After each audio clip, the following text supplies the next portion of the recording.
I want to share with you an interesting story that began last September and ended last month. I want to make a special request to the knowledgeable. Please pay attention to the mirrors. Your opinion is very important. As I said, last September, an acquaintance, Anfula, came to my store. She had one problem in her family, her mother-in-law. She is old, with a terrible character. It is impossible to please her under any circumstances. For example, ask for soup with meat, you bring it, and she does not even smell, immediately begins to yell loudly that they are feeding her a slop, and throw this soup in the wall or on the floor smash. In short, she brought the family to such a state that her son did not want to hear anything about his mother and did not go to her. Only Anfula daily visited her mother-in-law, brought food and cleaned the house. While cleaning,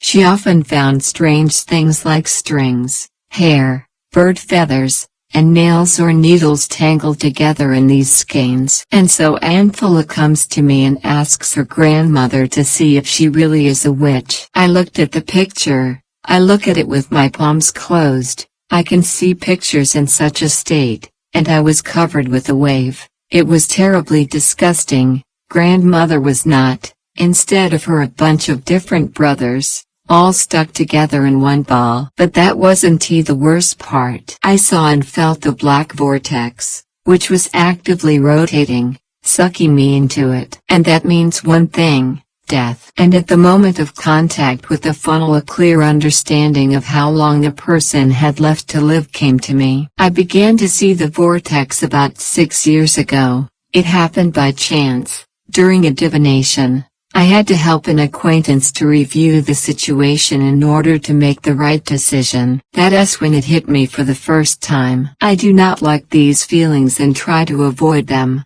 but it is not always possible. Subsequently, it turned out that I can catch a black vortex even when simply viewing a person, with my hands. I told Anfula that my mother-in-law had 4 months to live, that it was not her life but those who were in her, and that the grandmother no longer existed as such. This was in September, and I found out the rest in January. Anfula comes again and says, a week after we talked to you, Grandma got sick, she stopped getting up at all, and before that she was jumping. We couldn't put her to bed. I sit at her place all day long. Her son, grandson, comes to sleep over. She hasn't eaten anything. She has been asking for milk and bread for 3 months now. We invited a priest to read to her. Well, you know Grandma can't stand the church. In short, the priest began to read, and then abruptly stopped,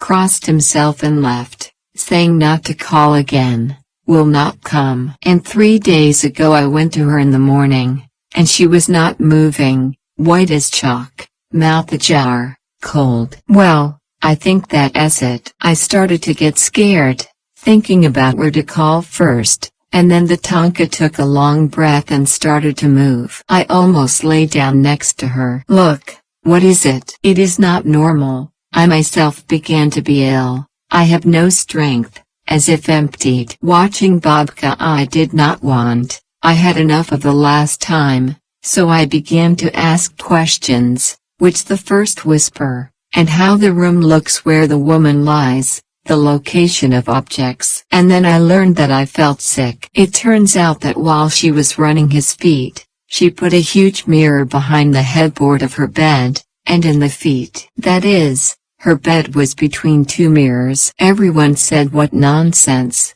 but grandmother did not allow anyone to touch the mirrors. She said that it was convenient for her to see who entered the room. My gut worked instantly. I said to my friend, do what you want, but there should not be mirrors. While they are so, grandmother will lie still for a long time. The mirror behind her head is hard to take out, I said, then hang it up and let the granny yell. She can't get up anyway. Anfula agreed and said, it is about time. Because I feel sick when I start to feed or clean up after my grandmother. I get shivers when I stand between mirrors. I think she is doing something. I did not want to go into details, Anfula was shaking with fear anyway.